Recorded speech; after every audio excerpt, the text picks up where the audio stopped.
നീക്കങ്ങളാണ് മുഖ്യം. ഇനി എന്റെ അടുത്ത ചുവടിൽ ആകാശം മുട്ട തീ ഉയരും.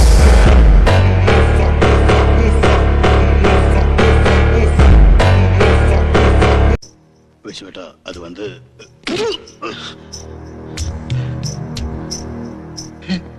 ആണ്ടവൻ, ഇത് കോയമ്പത്തൂരിലെ നിന്റെ മായാണ്ടിക്കുപ്പമല്ല, കൊച്ചിയാ, വിശ്വനാഥന്റെ കൊച്ചി.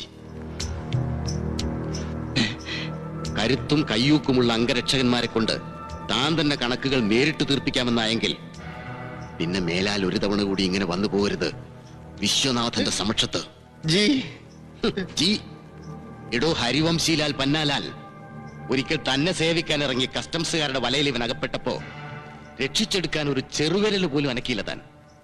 അന്നൊരൊറ്റ തുള്ളി രഹസ്യം പോലും ചോർന്നു. എന്തിനാണ് ഞങ്ങൾ കേരളം വിട്ട് ഈ നഗരത്തിൽ വന്നതെന്നറിയോ? എന്റെ വീട്ടുകാർക്ക് വേണ്ടി ജീവിക്കുന്ന ഇപ്പോഴത്തെ സൂര്യനാരായണ വർമ്മയല്ല ഞാൻ. എനിക്കൊരു കഴിഞ്ഞ കാലമുണ്ട്, ഒരിക്കലും മറക്കാൻ കഴിയാത്തൊരു കാലം.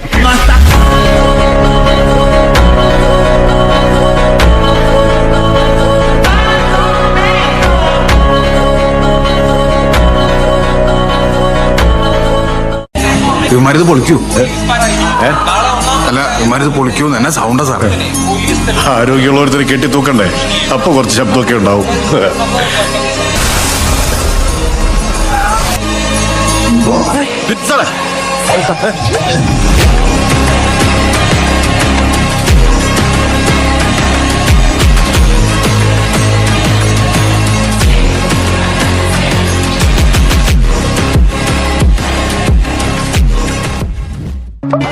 നീ ഒന്ന് തടയാൻ പറ പവിത്ര. ഇതിൽ എത്ര എണ്ണത്തിന് ചങ്കുറപ്പുണ്ടെന്ന് ഞാനൊന്ന് കാണട്ടെ. ചങ്കുറപ്പും എല്ലുറപ്പും നിന്റെ അത്രയും മറ്റൊരുത്തിനും വരില്ല.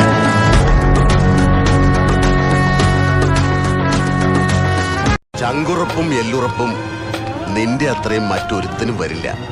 എനിക്കറിയാടോ അത്. കാട്ടുകൊമ്പനോട് മല്ലയുദ്ധം പാടില്ല, വാരിക്കുഴി ഒരുക്കണം. അതാണ് ബുദ്ധിയുള്ള മനുഷ്യന്റെ വഴി. കോടതിയിൽ നിന്ന് അച്ഛനത് രക്ഷിച്ചു, അതുകൊണ്ട് തീരുന്നില്ലല്ലോ. നിയമവും പോലീസും ഒന്നും ഈ മുറ്റത്ത് കാലുകുത്തില്ല. അവർക്ക് വേണ്ടത് ശിക്ഷിക്കാൻ ഒരു പ്രതിയാണെങ്കിൽ കണ്ണും കണ്ടൂടാ ശിവനെ. ഇത് യാത് ജില്ല വാങ്ങാൻ പവിത്രന്റെ കയ്യിൽ തീറ്റിപ്പോറ്റുന്ന ഡമ്മികൾ ഒരുപാടുണ്ട്. നിന്റെ നെഞ്ചിന്റെ ആഴം ഒന്ന് അളക്കുന്നോ? പോയിന്റ് ബ്ലാങ്കിലാ നിൽപ്പ്. ഒരു ബുള്ളറ്റ് ധാരാളം. എന്താ ചൂടാ? 10-15 കൊല്ലം പഴക്കമുള്ള ഈ സർവീസ് റിവോൾവർ കാണിച്ച് എന്നെ പേടിപ്പിക്കല്ലേ സാറേ. ഇത് കണ്ടോ, ഇസ്രായേലിൽ നിന്ന് കടൽ കടന്നു വരുന്ന ലേറ്റസ്റ്റ് വെപ്പൺസ് മാറി മാറി ഉപയോഗിച്ച കൈയാണിത്. വലിയ കളിയിലേ ഇത് നിൽക്കത്തുള്ളൂ. അതിനുള്ള കോൺഫിഡൻസ് ഉണ്ടല്ലോ നിനക്ക്, അല്ലേ?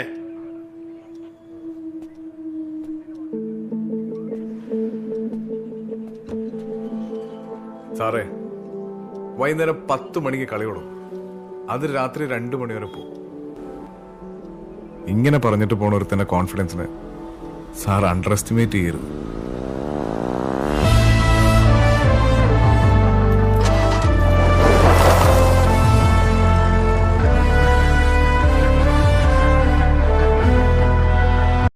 ശിവൻകുട്ടി, പിള്ളേരെ അജാസിനെ വിളിക്കണ്ട.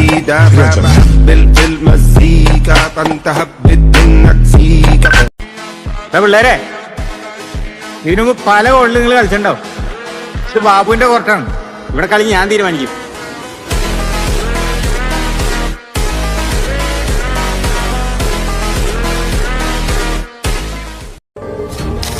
തോറ്റവരാണ് ഇന്നും ചരിത്രം ഉണ്ടാക്കിയത്. ജയിച്ചവര് ചരിത്രത്തിന്റെ ഭാഗമായിട്ട് മാറി നിന്നിട്ടു. തോറ്റവന്റെ ചരിത്രമാണ് എന്നും ജയിക്കാൻ വരുന്ന ഒരു പ്രചോദനം.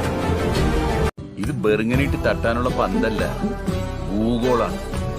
നല്ലോണം തട്ടിയാലേ ഒന്നിനു പകരം 10 എണ്ണത്തിന് പവിത്രം കൊടുക്കും. കുറ്റമേറ്റു പറഞ്ഞ്